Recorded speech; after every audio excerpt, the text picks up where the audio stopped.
সান্দহ গুড়ি বনাইছিলো বিহু বুলি জানেনে আসলতে ভিডিঅ'টো দিয়াই হোৱা নাছিলে কাৰণ বহুখিনি ভিডিঅ' হৈ গ'ল যে বিহুৰ পিঠা বনাৰ এটা এটাকে দিওতে দুই ধৰণে বনাইছিলো সান্দহ গুড়ি ঢেঁকীত খুন্দিও বনাইছিলো আৰু মিক্সিটো বনাইছিলো যিদিনাখন সান্দহ খুন্দিছিল মানে ওচৰতে বৰমাহতৰ তাত সেইদিনাখনে যথেষ্টখিনি মানুহ হৈছিল যাৰ বাবে মই অকমানহে খুন্দিব পালো ৰাতিয়ে হৈ গৈছিল আৰু মিক্সিত সেইবাবে অকমান বেছিকৈ খুন্দিলো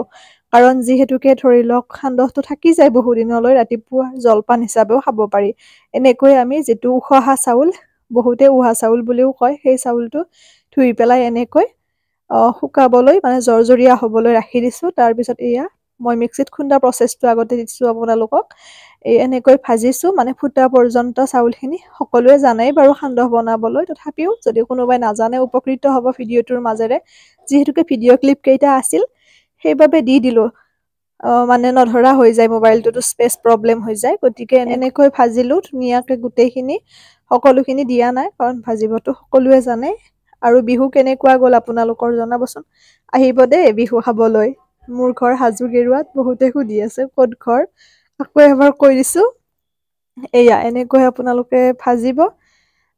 ফুটা পৰ্যন্ত তাৰ পিছত মিক্সিত খুন্দিলে আপোনালোকে গৰমে গৰমে দি নিদিব মিক্সিটোৰ কাৰণে বেয়া ঠাণ্ডা হোৱাৰ পিছত মানে একেবাৰে ঠাণ্ডা হ'ব নালাগে অকমান ঠাণ্ডা হোৱাৰ পিছত ধুনীয়াকৈ আপোনালোকে মিক্সিত খুন্দিব পাৰিব ভাল লাগে আগতে সৰুৰ কিছুমান স্মৃতি মনত পৰে এতিয়াও সান্দহ গুড়ি বহুত ভাল পাইছিলো সৰুতে যিহেতুকে সৰুতে তেনেকে কৈছোৱে আপোনালোকক যে আমাৰ মায়ে ইমান এইবোৰ অকমান আগৰ পৰা বেমাৰ আজাৰ হৈ আছিলে গতিকে ইমানবোৰ মেহনত কৰিও কিছুমান বস্তু বনাব নোৱাৰিছিল সৰু আছিলো পঢ়া শুনাত যথেষ্টখিনি গুৰুত্ব দিব লগা হৈছিল গতিকে এতিয়াৰ নিচিনাকে গোটেইখিনি তেনেকে বনাব পৰা নাছিলো যদিও মই ক্লাছ 7ৰ পৰা পিঠা পনা সকলোখিনি বনাব শিকিছিলো কাৰণ মায়ে তেনেকে নোৱাৰে বহুত টাইম বহি বহি তলত তেনেকুৱা আৰু আগতে খৰিত যিহেতু বনাইছিলো খৰিৰ ব্যৱস্থা সৰহকৈ আছিল তেতিয়া গেছ লোৱাই নাছিলে ঘৰত আমাৰ যেতিয়া মই ক্লাছ 7ত আছিলো কিছুমান কথা কেতিয়াবা আপোনালোকৰ লগত শ্বেয়াৰ কৰিম বাৰু যিসকলে জানে ভালকৈয়ে জানে সেয়াই এতিয়া যথেষ্টখিনি নিজকে সুখী অনুভৱো কৰো কিছুমান কাম নিজে কৰি মেলি ঘৰখনক অকমান ঘৰ হিচাপে গঢ় দিয়াত সহায় কৰিছো সেই বস্তুটো ভাল লাগে বাকি জীৱন পৰিক্ৰমা বহুত কাইটিয়া আছিল বহুত ষ্ট্ৰাগল আছিল সকলোৰে থাকে জীৱনত কিন্তু বৰ্তমানৰ ছোৱালী হিচাপত হয়তো বহুখিনি বস্তুৱে অভাৱ অভিযোগৰ মাজেৰে আহি আজি স্থিতি পাইছো অৱশ্যে সেইখিনিৰ বাবে ভগৱানক ধন্যবাদো দিও তাৰ কাৰণে হয়তো আজি নিজে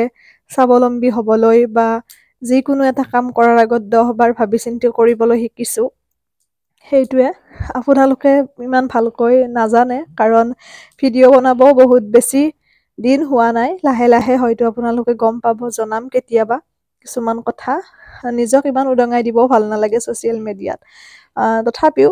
আপোনালোকে বুজিছে গম পাইছে ভিডিঅ'সমূহ চাই বহুতে জানিছে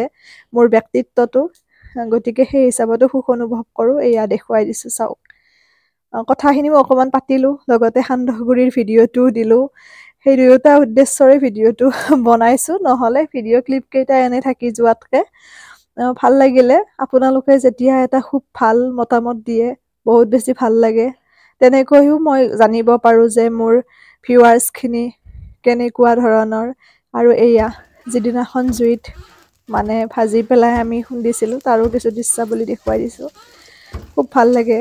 এনেকৈ ভাজি মেলি লগে ভাগে এয়া সকলো ভালে থাকিব আজি হৰগ্ৰীৱ মাধৱ মন্দিৰত মণিকোট উৎসৱ আছিলে কিন্তু যোৱা নহল যাও 2 বছৰমান গলো যথেষ্টখিনি মানুহ হয় বুলবুলি চৰাইৰ যুঁজ হেনো হোৱা নাই সেইবাবে মই নগলো আৰু গৈয়ে থকা হয় মাধৱ মন্দিৰত আপোনালোকে আহিলে জনাব কেতিয়াবা লগ পাম এনেকৈ ভাজি মেলি ফুটাৰ পিছত আৰু প্ৰথমতে অগ্নি দেৱতাক দি দিও দেই অকমান আমি তাৰ পিছতে ভজাৰ খোলা আৰম্ভ কৰো আৰু এয়া এনেকৈ এইটোৰ আকৌ আমেজে সুকীয়া ঢেঁকীত খুন্দাৰ নহয়নে বিহু বুলি ক'লে